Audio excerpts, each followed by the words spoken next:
Пятый. Эвакуировал персонал по готовности 1 час. 50-й. Доклад 50-го принял, 5-й.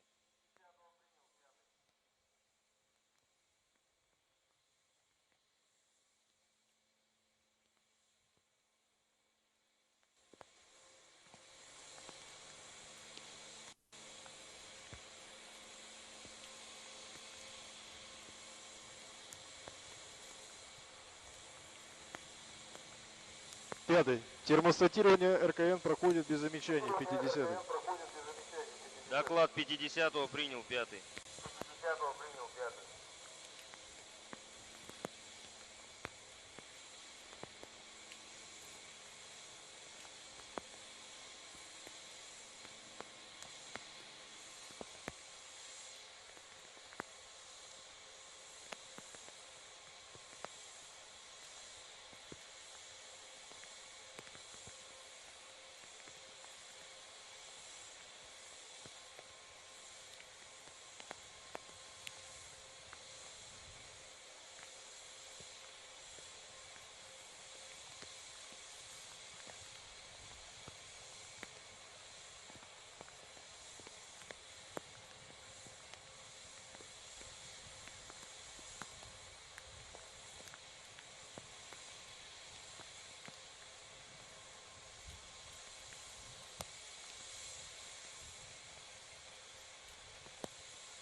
Спасибо.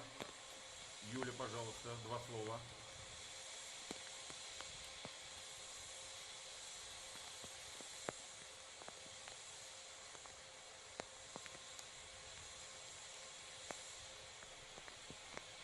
Спасибо.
Здравствуйте, здравствуйте, это Роскосмос ТВ. Мы ведем прямую трансляцию пуска с космодрома Восточной ракеты-носителя «Союз-2-1Б» с разгонным блоком «Фрегат».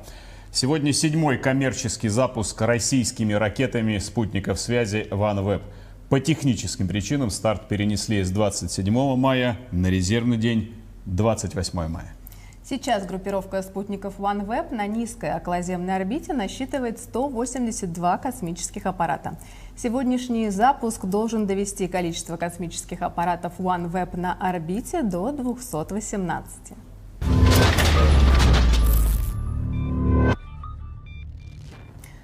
Главный объект трансляции запусков – стартовая площадка с готовой к пуску ракетой-носителем. Но это лишь часть космодрома. На Восточном такая площадка пока одна для пусков ракет-носителей семейства «Союз-2». Первый старт с этой площадки состоялся 5 лет назад, в апреле 2016 года. В целом стартовый комплекс Восточного, который вы сейчас видите в прямом эфире, это 83 сооружения площадью 45 тысяч квадратных метров. Причем в отличие, скажем, от Байконура, они все в наземном исполнении расположены в непосредственной близости от пусковой площадки. Главная отличительная особенность комплекса – мобильная башня обслуживания, многотонная передвижная конструкция высотой 52 метра. Сейчас она как раз вот от ракеты отодвинулась. Но современный космодром должен включать в себя несколько стартовых площадок под разный тип ракет-носителей. И сейчас на Восточном строится вторая площадка под новую ракету «Ангару». Одновременно со стартом обустраивается и вся инфраструктура космодрома. В этом большом деле активно участвуют студенты профильных вузов из многих регионов нашей страны. В середине мая на Восточном стартовал весенний этап межрегиональной студенческой стройки. Называется она «Космодром Восточный-2021». Студенческие отряды трудятся на Восточном уже 10-й год. В возведении объектов космодрома поучаствовало более 4000 студентов из 45 регионов России. Слово нашим коллегам из Космического центра «Восточный». Специальный репортаж Светланы Иост.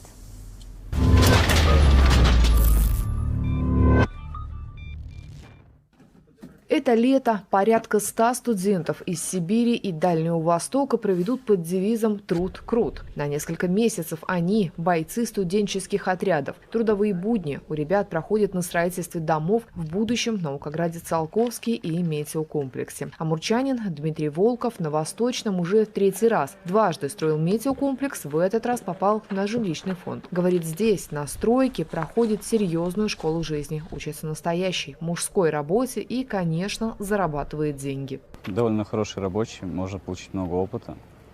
Коллектив приятный, те же самые студенты. Много нового. Стройка большая, интересно довольно. Нас научили работать с миксером, замешивать гипс, шпаклевку. Потом научили работать с дрелью, с шуруповертом, с болгарками учили работать. В ряды стройотрядовцев попадают только лучшие студенты. Нужно обязательно хорошо учиться быть активным и спортивным. Егор Старостин, чтобы попасть на Восточный, серьезно потянул успеваемость. Говорит, ему здесь очень нравится. Опыт хороший, новые знакомства и новые приключения. Отбирают тоже людей, каждого не возьмутся, да. Но кто успевает именно в учебе, учился хорошо, стал ударником в первую очередь, да, и везде участвовал в различных мероприятиях. С этой недели начнутся мероприятия, в субботу открытие будет. Там флешмобы, знакомка, целинка. Разные мероприятия очень интересные, увлекательные. Да, это прям намного лучше, чем обычная работа. Я бы всю жизнь бы остался вот так. Мероприятия классные. Студентов разместили, выдали спецодежду и распределили по бригадам. В основном бойцы выполняют работы по благоустройству, подсобные работы. Но есть и те, кто работает наравне с опытными строителями, штукатурит, выполняет отделку и даже монтирует вентиляцию. К ребятам претензий никаких нет, молодцы. Я считаю, что они здесь получат должное, так скажем, образование дополнительное, которое смогут использовать в дальнейшем в своей специальности и в жизни. В подспорье очень хорошее, по крайней мере, благоустройство. Это физический труд, да, так скажем. Они молодые, крепкие ребята, которые вносят большой вклад именно в эти работы. В В ходе весеннего этапа межрегиональной студенческой стройки космодром «Восточный-2021» на объектах филиала оценки ЦИУС студенты будут работать до 26 июня. Бойцы студотрядов трудятся на Восточном уже 10-й год. За это время в возведении объектов космодрома успели принять участие более 4000 студентов из 45 регионов Российской Федерации. Центр эксплуатации объектов наземной космической инфраструктуры принимает студенческие строительные отряды с 2017 года.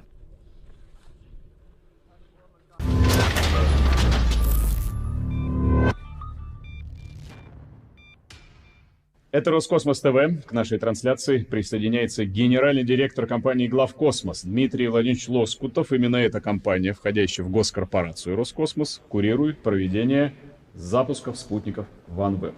Дмитрий Владимирович, приветствую. Спасибо, что вы снова с нами, регулярно ходите к нам в прямые эфиры. Это очень радостно. Запуск OneWeb российскими средствами выведения. 7-й по счету. Цифра, наверное, счастливая.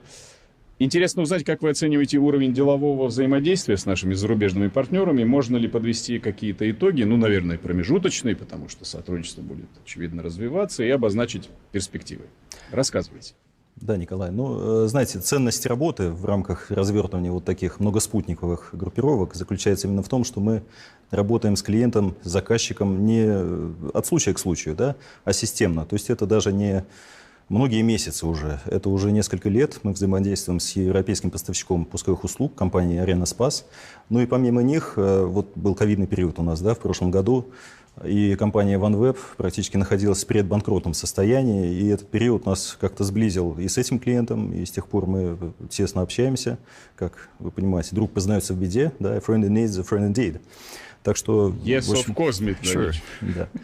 Так что в этом плане, конечно, это очень полезное взаимодействие. Кстати, ковидный период, тот самый, он привнес некие инновации даже в нашу работу. Допустим, ковид-менеджер.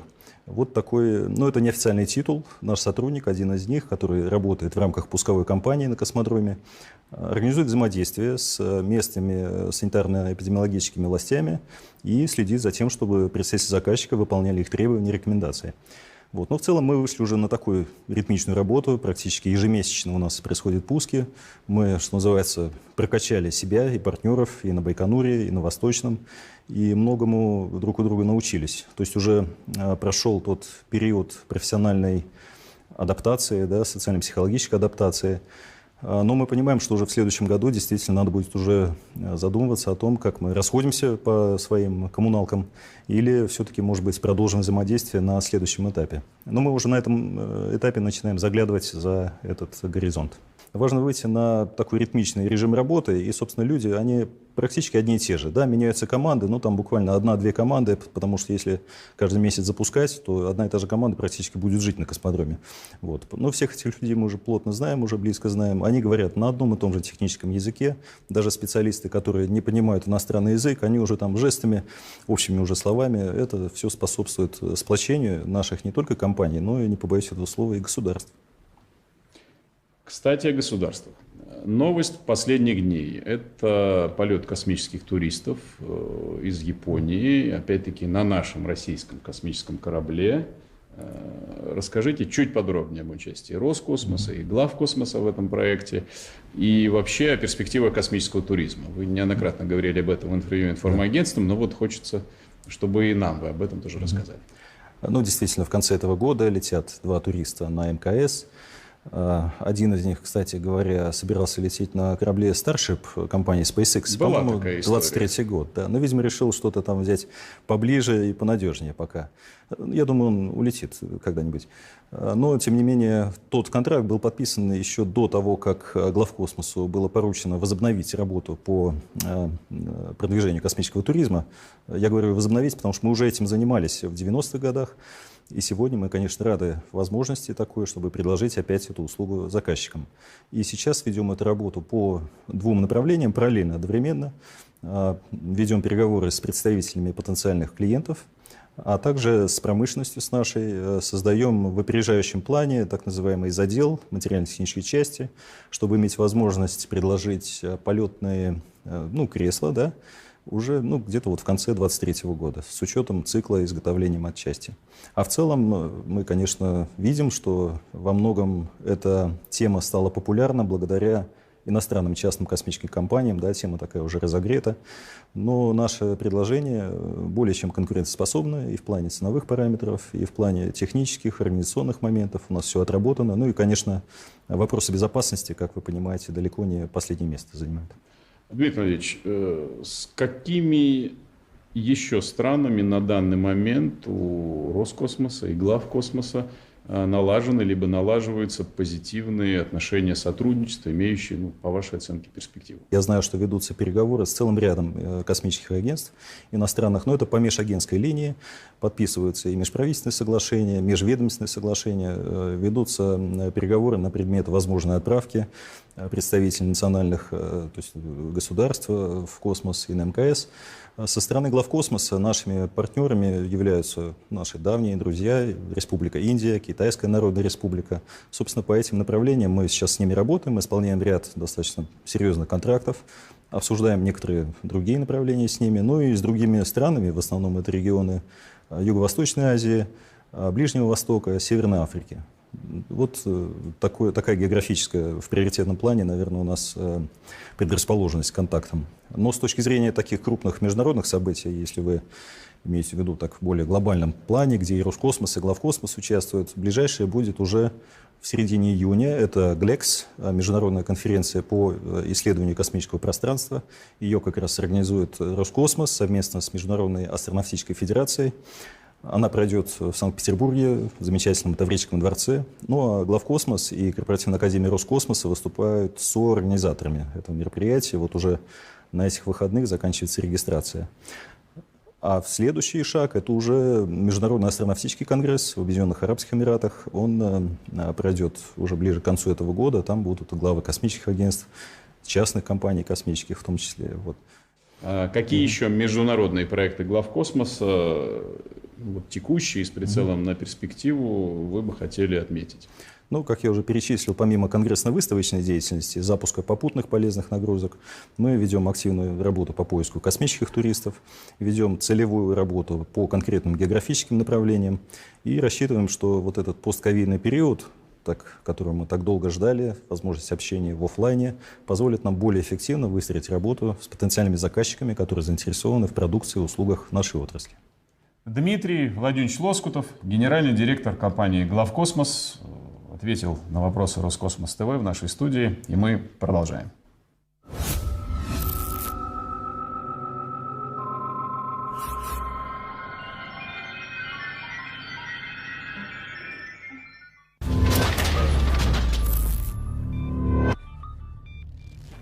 Мы ведем прямую трансляцию пуска с космодрома «Восточной» ракеты-носителя «Союз-2.1Б» с разгонным блоком «Фрегат» и 36 аппаратами OneWeb под обтекателем. На первой и второй ступенях ракеты-носителя применяются созданные в легендарном НПО «Энергомаш» жидкостные ракетные двигатели РД-107А и РД-108А, а на третьей – четырехкамерный РД-0124.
Well, hello, I'm Georgie Barrett, tech journalist and broadcaster, and welcome to OneWeb's 7th satellite launch.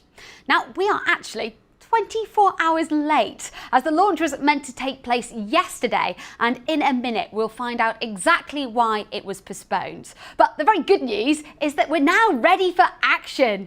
Yes, today we're bringing you live the next stage of the mission, which will enable a better connected world. In the next half an hour, we'll see the latest batch of 36 OneWeb broadband satellites launched into low Earth orbit from the state-of-the-art Roscosmos Cosmodrome in Russia. Each launch expands OneWeb's capability to bring low-latency, high-speed internet to those parts of the world where it's needed the most. Yes, this landmark day will bring the number of active OneWeb satellites to over 200. So sit back and enjoy the next 30 minutes, as we're not only going to see the launch happen live right here, but we'll also get to learn about what these satellites are doing and just how they are made. And if you want to get involved, you certainly can. Do come say hi to us on Twitter. You can send us your questions via @OneWeb, or you can use the hashtag OneWebLaunch. Now, launch preparations are well underway, so let's find out what happened yesterday as we cross live to the flight desk in France to join Arianespace's CEO, Stefan Israel. A very good evening to you, Stefan. Good evening. Now, Stefan, talk me through what happened yesterday. Yes, so you know that in the last hours before the launch, after having starting the filling of the rocket, the 3 stage, we are for sure checking that all parameters are working nominally. And this is to be done to make sure that we go for a safe and reliable launch. And we have had an alert on an electrical equipment. Our partners have decided to change this electrical equipment. It is a very easy operation under standard procedure.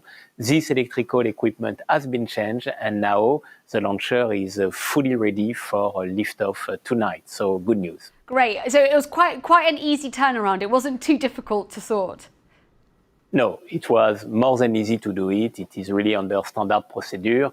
I must say it's not the first time it happens, so we know perfectly well the story, and it is absolutely with no problem. Well, I'm very pleased to hear that. Thank you very much, Stefan. Now, this is going to be your 7th launch. You and your team will operate for OneWeb out of the 19 that are planned. Can you just tell us a little bit more about what's going to actually happen tonight?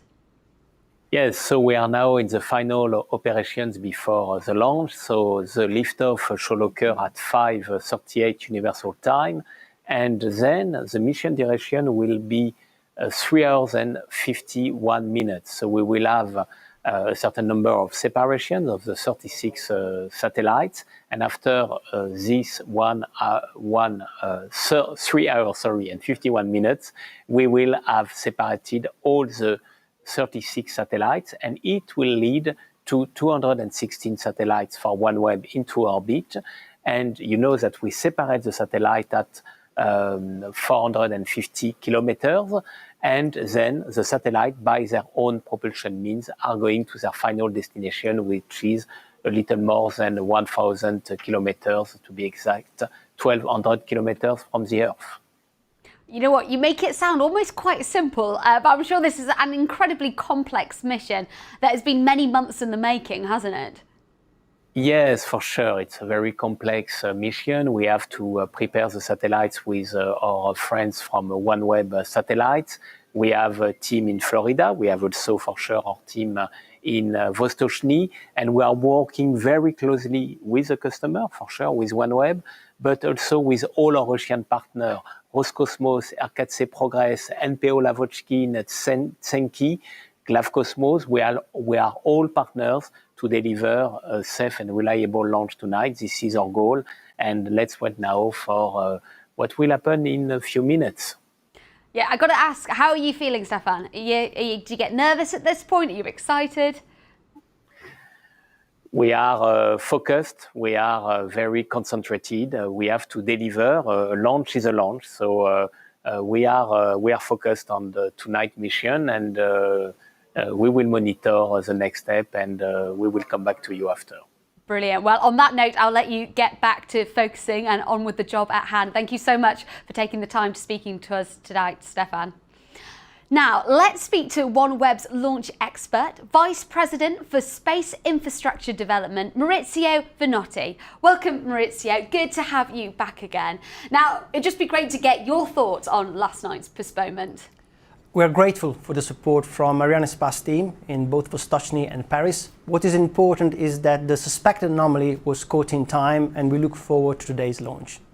Absolutely. It is really great that they managed to solve it in time for tonight's launch. Now, before we actually get to that, let's look in more detail at the satellites themselves, because there are already 182 right now circling above us, and today's launch will bring that total to a very impressive 218.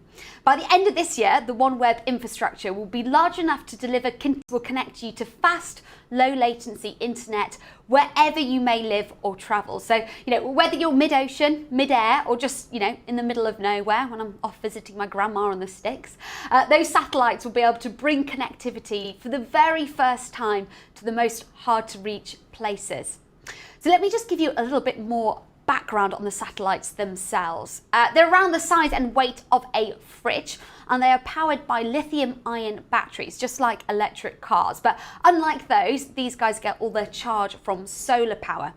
The design itself consists of 4 modules, which fit together in the shape of a box to form the main structure. That modular design means that they can be manufactured quickly and cost-effectively.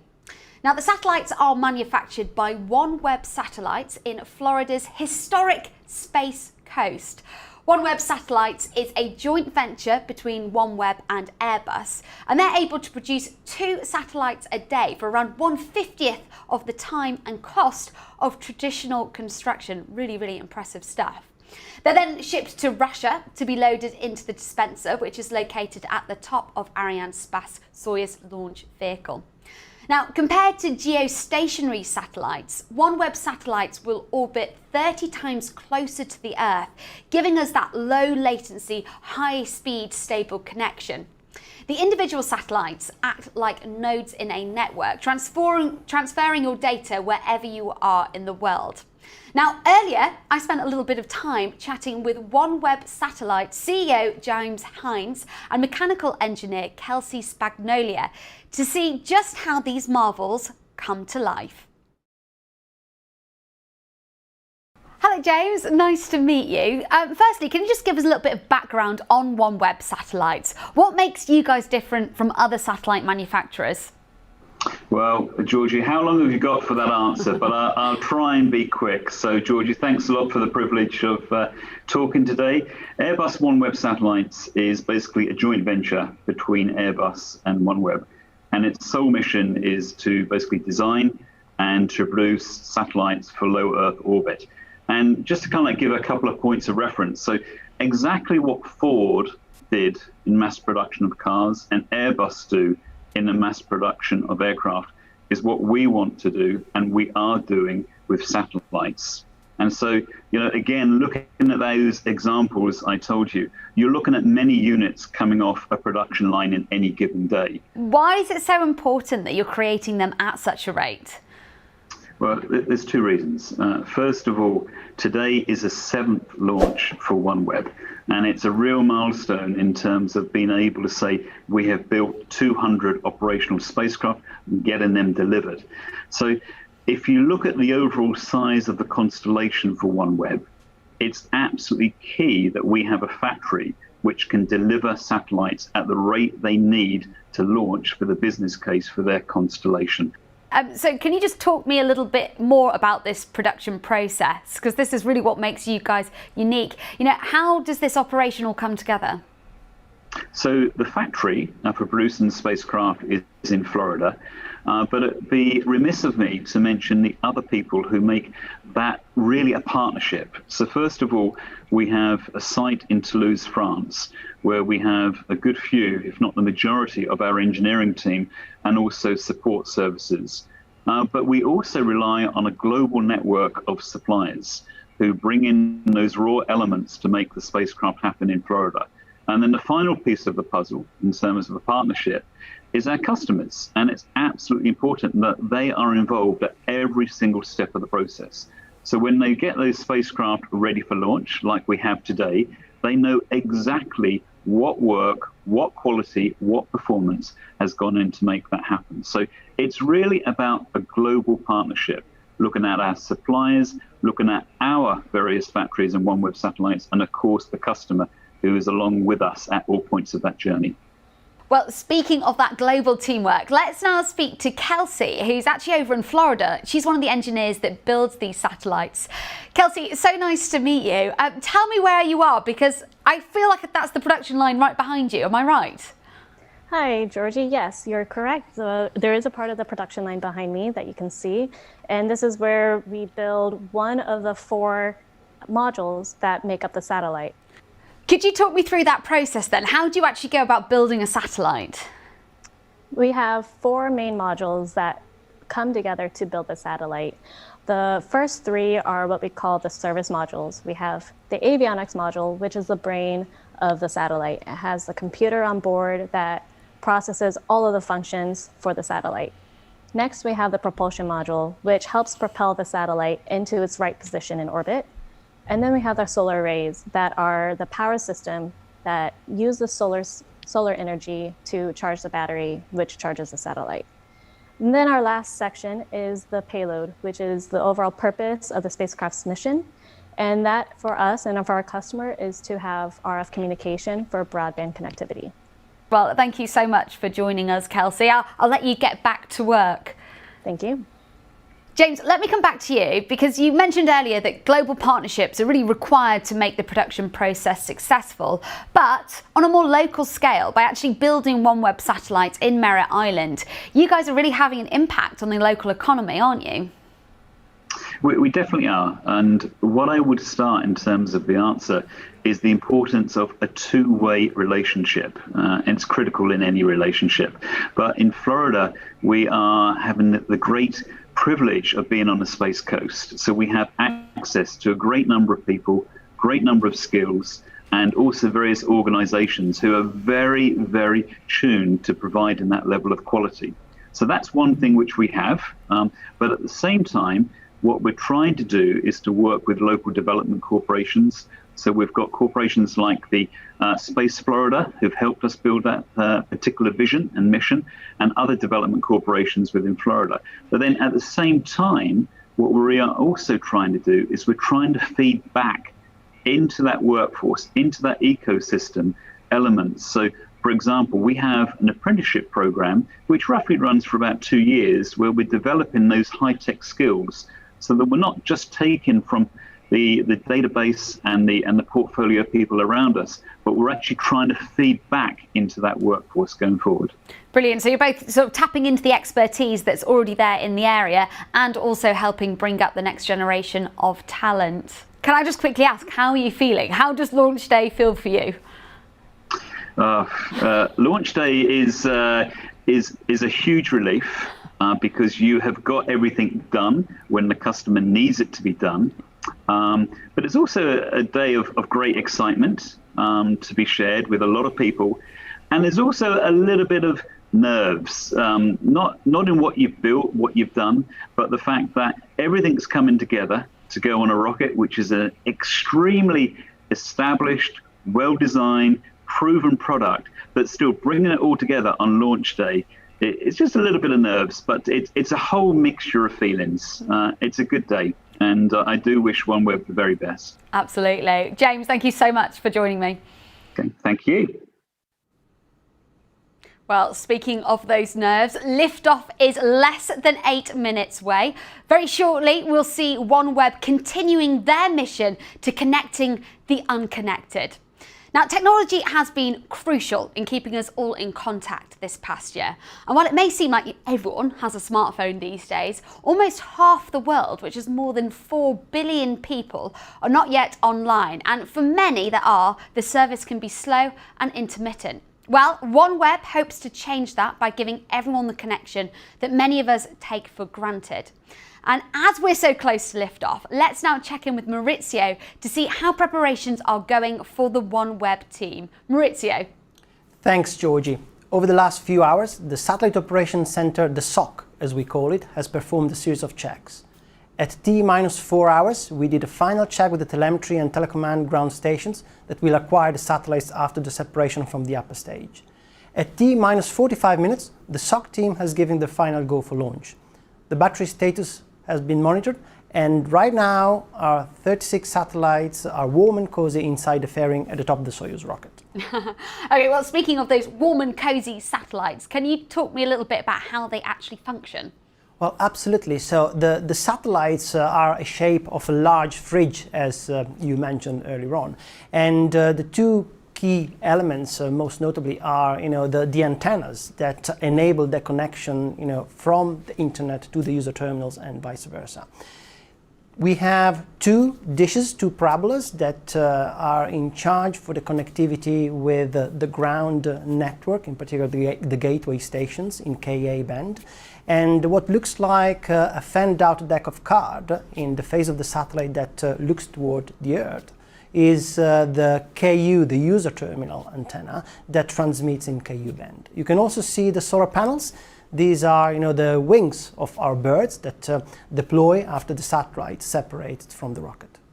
Great stuff. Well, let's bring into the conversation from Arianespace, their Chief Brand and Communication Officer, Gregory Gavroy. Welcome, Gregory. Hi, Georgie. Hello, everyone. I'm very excited to be with you tonight and to help you knowing more about this new OneWeb mission. It's brilliant having you here, Gregory. Earlier this week, we actually saw the rocket being rolled into position. Can you talk us through exactly what happened? Because it's just so beautiful. Yeah, okay, Georgie, here we go.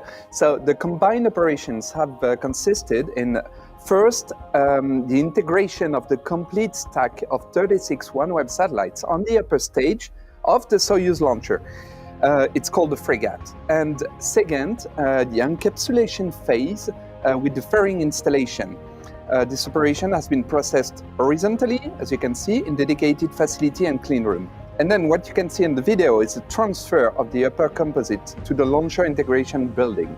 So where it has been integrated and finally prepared on top of the Soyuz core. It's called the 3 stage. So to summary, first integration on top of the Soyuz 3rd stage, and then complete integration of the launcher, easy. So 3 days before the launch, the complete launch vehicle has been transferred to the launch pad, an operation performed by the train, as you can see on your video. And once arrived on the launch pad, the launch vehicle has been vertically tilted and the mobile gantry has been safely installed around the launcher. And after completion of this installation, so the launch pad operation have then been initiated with line connections set up, and we proceeded with the different verifications. So the countdown and dress rehearsal have finally been run successfully around at D-2, so 2 days before the launch, so to say. And while I was speaking, I'm also connected with the monitoring system of the mission, and I can confirm that final ops are running as expected, and we have a Soyuz rocket ready for launch tonight. Well, that I'm very pleased to hear. And actually, looking at the countdown clock, we're just 3 minutes off liftoff. Gregory, just talk me through what is actually happening at the launch pad right now, because we've got some visuals on it. Yeah, absolutely. So far, final operations are still running as expected, as you can see behind me. So all good here. The beginning of the launch vehicle final automatic sequence has been initiated manually around H0. H0 is the liftoff time, minus 5 minutes, with a turn-off key in start position. So let me share a secret with you. In Russian, the command order is called "Kluch na start," meaning key on start. And purging operations are ongoing, likewise. And a few seconds ago, the umbilical connectors were separated, meaning on Fregat, the upper stage, the switch has now been down to the onboard power supply system, making the upper stage powered autonomously. Before this disconnection, 2 minutes and 25 seconds before liftoff, the communications between the ground and the launcher upper part were provided by the umbilical connectors indeed. And in the meantime, the pressurization of the Soyuz 3-stage tanks is being run. And at H0 minus 45 seconds, the switch will be done to the 3-stage onboard power. Brilliant stuff, and I've just seen some lights going on there, all very exciting. Maurizio, how are you feeling right now? This is a pretty complicated mission, isn't it? It is. We've got a long journey ahead. We have a lot of satellites to drop off at different locations. It's a complex mission for Soyuz that will be completed in just under 4 hours. Now, Gregory, as we haven't got long until takeoff, can you talk me through exactly what happens in those final few seconds before the big moment? Yes, Georgie, indeed, we are getting information from a team of colleagues in Russia. We call it in French the CVI, actually the Immediate Insight Control Team. And this operational team is tracking the launch vehicle and receives telemetry data directly from it, and is thus able to confirm when a major milestone of the launch sequence has been passed. Brilliant stuff. So that is what is going to be happening in those final 30 seconds. They're going to be doing those final checks right now. Now, this is actually a very early morning launch over in Russia. It's about 2 a.m. over there. They've been working throughout the night. And as we wait for liftoff, Maurizio, just talk me through what we're seeing on the live feed here. So it's just about 30 seconds, less than 30 seconds right now. The launch was delayed by a day, and as explained by our colleagues from Arianespace, this was due to apparently an anomaly on one of the units. Oh, I can see some smoke coming out there. And actually, I can feel like the infrastructure, it's dark out there, but I feel like the infrastructure is moving away there. It's amazing, isn't it? It's really atmospherical, actually, seeing the sort of smoke around it in the night time. That is incredible. We're almost there. So this is launch number 1939 for Soyuz rocket. And look at that, the smoke is starting to billow out, and that is it. The engines have ignited. The thrusters are going to be going through those different stages that Gregory was speaking about. Look at that blaze, it's just phenomenal. You can actually see the vibrations.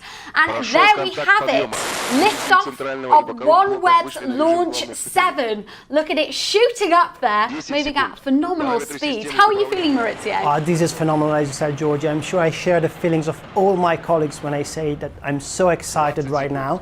And along this, there's underlying tension keeping us all on our toes and keeping us really focused. Right now, you're seeing the boosters doing all the hard work, pushing us against the Earth gravity. They're going to burn in just less than 2 minutes, 1 minute and 58 seconds. Absolutely, and it's quickly shot under cloud cover there. We can see some onboard cameras of it still moving. How fast is it actually going right now? So the rocket is constantly increasing its speed through different stages of the ascent. The final orbital velocity will be around 7.6 kilometers per second, not per hour, but per second. Right now, the satellites are experiencing an acceleration of about 5 Gs, which is similar to ride an extreme white-knuckle roller coaster. That's a seriously extreme roller coaster. Yes, absolutely, absolutely. We're launching also, important to say, in plane 3 tonight of our Constellation. There's a long way to go, but also important to say that by the end of the day, we're going to have deployed more than 1/3 of our Constellation. So 4 hours journey before all the 36 satellites are released from that. So this is the start of that 4-hour journey ahead of the satellite. Gregory, can you explain how you're getting that information that we're seeing on screen at the moment from the rocket? Yeah, absolutely. I explained to you what is the role of our colleagues in charge of the telemetry. I can confirm that the telemetry is okay and everything is nominal for the moment. I can come back on a short moment. You've experienced just a few seconds before the launch what we call the ignition sequence. So we had a progressive increasing of the thrust level. Actually, you experienced it. The goal of this progressive sequence is to make sure that the engines work normally. So we go from 20% of full power, 11 seconds before liftoff, to full thrust level at liftoff time H0. That was impressive. It was really impressive, and it's so exciting to watch, and delightful that it's been a successful liftoff. But of course, this is just the start of the journey, as Maurizio was saying. Maurizio, can you talk us through what those next stages are? So we've just seen the booster separation. So we are seeing it live, and we don't need the boosters anymore. This is all part of the plan. We are shedding unnecessary weight. Brilliant stuff. And Gregory, when do we reach maximum acceleration? And is that a very particular point? Is it important? Yeah, absolutely, Georgie. This is critical. This is actually the job of the first stage of our Soyuz rocket, is to get the launch vehicle away from the Earth.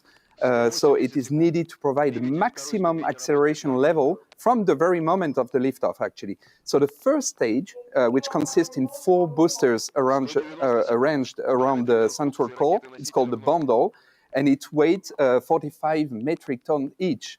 And this bundle is powered by engines. They are called with the lovely and sweet name of RD107A, which produce a total thrust of 340 metric tons at liftoff. Impressive, isn't it? Absolutely, Gregory, and thank you. And right now there are 36 OneWeb satellites that are sitting on the top of the Soyuz launcher. The fairing is protecting them in the initial phase of the ascent. The fairing has several jobs. It's a shield. Most notably, what the fairing does is protecting the satellites from severe conditions of the launch and the atmosphere. There is acoustic vibrations at liftoff and also friction when the launcher is flying through the dense part of the atmosphere at very high speed. At the present altitude, there's no more atmosphere, so no need to maintain the fairing on the launcher to protect the satellite. So the launcher will be soon liberated from these dead weights as well. And if you could see the satellites right now, you would notice that they are attached to a central dispenser in a configuration that resembles a corn kernel. Each of them having a truncated pyramid configuration that maximizes the number of satellites inside the fairing itself. But we are now at the end of the second stage phase. Brilliant. So, Gregory, can you talk us through what the next stage is then? Yeah, absolutely. And first, Maurizio just mentioned the fairing. I can confirm it has been jettisoned and separated. Great as well news. as the first stage. So great news, the launch Success is going well. so far. Yes, it is. It's going very well. And still in order to save weight, as Maurizio mentioned, the second stage and the fairing has been separated. And it is now the turn of the third stage to burn for approximately 4 minutes and 30 seconds. So the third stage is powered by one other engine called with one other sweet and lovely name. This one is RD124. And it produces a thrust of 30 metric tons. Brilliant. So, these stages are clearly really important to the launch. Would you mind, Gregory, just giving us a sort of a summary of the stages that we've seen so far and what we can expect for the remainder of the mission? Absolutely, Georgie. Happy to. So tonight's mission started with the 4 boosters phase for a duration of about 2 minutes. Then you remember the core stage took the reins during less than 3 minutes, just a few moments after the fairing has been jettisoned and separated. Now, ahead of us, you can see it on the animation, the next step is the separation of the third stage from the nose module, which will occur 9 minutes and 22 seconds after liftoff. What is the nose model? So it includes the upper stage, called Fregat, again, the dispenser, which is the structure that gathers the satellites on the launcher, and the 36 OneWeb satellites themselves. The Fregat upper stage will start doing its job with the first ignition of its main engine in order to reach the intermediate transfer orbit. This phase will then be followed by a long ballistic phase. And the second ignition will be performed for circularization and injection of the satellites into their separation orbit. So the satellites release sequence will start with, first, the separation of the 4 satellites integrated on the top conical part of the dispenser, and then 8 successive separation of the 32 satellites integrated on the cylindrical part of the dispenser, from the top row to the bottom row, 4 satellites at once. And as illustrated on this 3D animation, it means that 9 separation events are necessary for the complete release of the 36 satellites. And between each separation event, the sequence is identical. 19 minutes, which consists in a series of maneuvers like follow.